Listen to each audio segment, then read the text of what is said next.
അപ്പോഴേ ഓണമൊക്കെ വരികയല്ലേ, നമുക്കിന്ന് അടിപൊളി ശർക്കര വരട്ടി ഉണ്ടാക്കിയാലോ.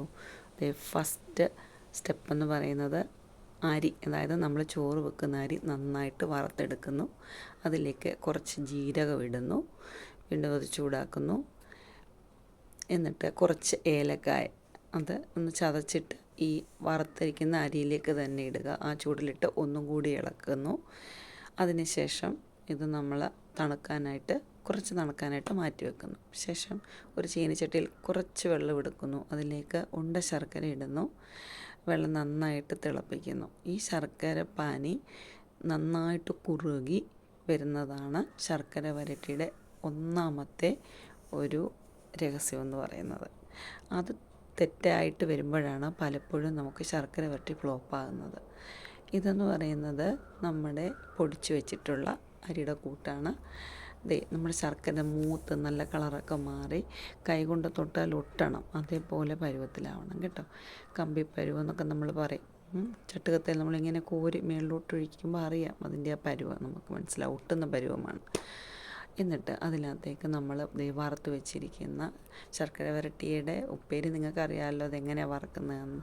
കായ നടുകെ ഒന്ന് കീറിയിട്ട് ചെറിയ കഷ്ണങ്ങളായിട്ട് അരിഞ്ഞെടുക്കുകയാണ് ചെയ്യുന്നത്. കുറച്ച് വലുപ്പത്തിലാവാം, ഒരുപാട് വലുപ്പമായി പോകരുത്, നല്ലവണ്ണം മൂക്കണം. സ്ലോ കുക്കിങ്ങിലാണ് നമ്മൾ ഈ ശർക്കര വരട്ടിയുടെ ഉപ്പേരി തയ്യാറാക്കേണ്ടുന്നത് കേട്ടോ. മറ്റ് സാധാ ഉപ്പേരിയാണെങ്കിൽ നമ്മൾ നല്ല ഫ്ലെയിമിലല്ലേ നമ്മൾ എണ്ണയിലിട്ട് വറുത്ത് കോരുന്നത്. ഇത് ചെറിയ തീയിലിട്ട് കുറേ നേരം വറുത്ത് അകമൊക്കെ നല്ലതായിട്ട് മൂത്ത് നല്ല കല്ല പോലെയാണ്, കറുകറാന്നാകണം. അകം മൂത്തില്ലെങ്കിൽ ഇത് പഴം പോലെ ആയിപ്പോൾ നമുക്ക് പിന്നെ അത് കൊള്ളില്ല ശർക്കര വരട്ടിക്ക്. അപ്പം അതിൻ്റെ മൂപ്പാണ് ഏറ്റവും മെയിൻ. രണ്ടാമത്തേതെന്ന് പറയുന്നത് ശർക്കര പാനിയുടെ പരുവമാണ് കേട്ടോ. മൂന്നാമത്തേതെന്ന് പറയുന്നത് ഈ പൊടി കണ്ടില്ലേ, നമ്മൾ അരിയും നമ്മുടെ ഏലക്കായും അതുപോലെ ജീരകവും കൂടി പൊടിച്ച് വെച്ചത്, അത് നമ്മൾ ഇതിലേക്ക് തന്നെ ഇത് ഇളക്കുന്ന സമയത്ത് തന്നെ ഇട്ട് കൊടുക്കണം. പിന്നെ വേണ്ടത് ചുക്കുപൊടിയാണ് കേട്ടോ. എനിക്ക് ചുക്കുപൊടി ഞാൻ വാങ്ങിക്കുമായിരുന്നു, ഒരു കവർ മുഴുവൻ ഇതിലേക്ക് ഇട്ടു. നന്നായിട്ട് ചുക്കുപൊടിയുടെ ആ ഒരു രുചിയും മണമൊക്കെ വേണം. ഈ 3 പൊടികളും കൂടി ഇട്ട് നന്നായിട്ട് നമ്മൾ ഇളക്കി നല്ലതായിട്ട് യോജിപ്പിക്കണം കേട്ടോ. കുറേ നേരം എല്ലാത്തേലും ഒരുപോലെ എല്ലാം പിടിച്ചതിന് ശേഷം നമുക്ക് കുറേ നേരം റെസ്റ്റ് ചെയ്യാൻ വെക്കാം. അതിന് മുമ്പായിട്ട് അല്പം പഞ്ചസാരയും കൂടി മുകൾ ഭാഗത്ത് തൂകി കൊടുക്കണം കേട്ടോ. പഞ്ചസാര നല്ല ടേസ്റ്റ്, ഒരു മണമൊക്കെ കിട്ടുന്ന ഒരു സാധനമാണ്. അത് നമ്മളിങ്ങനെ തൂകി കൊടുക്കുക. ശേഷം നമ്മൾ വീണ്ടും ഒന്നുകൂടി ഇളക്കിയിട്ട് കുറച്ച് നേരം റെസ്റ്റ് ചെയ്യാൻ അനുവദിക്കുക.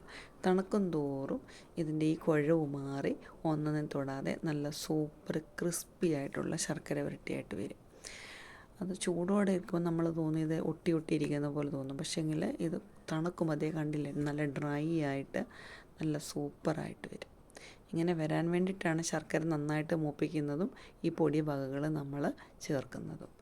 ഈസി ആയിട്ട് ആർക്കും ഉണ്ടാക്കാവുന്ന ഒന്നാണ് കേട്ടോ. അല്പം ക്ഷമയുണ്ടെങ്കിൽ 1-2 തവണ ഫ്ലോപ്പായാലും ലാസ്റ്റ് നമ്മൾ വിജയിക്കും, അത് ഉറപ്പാണ്.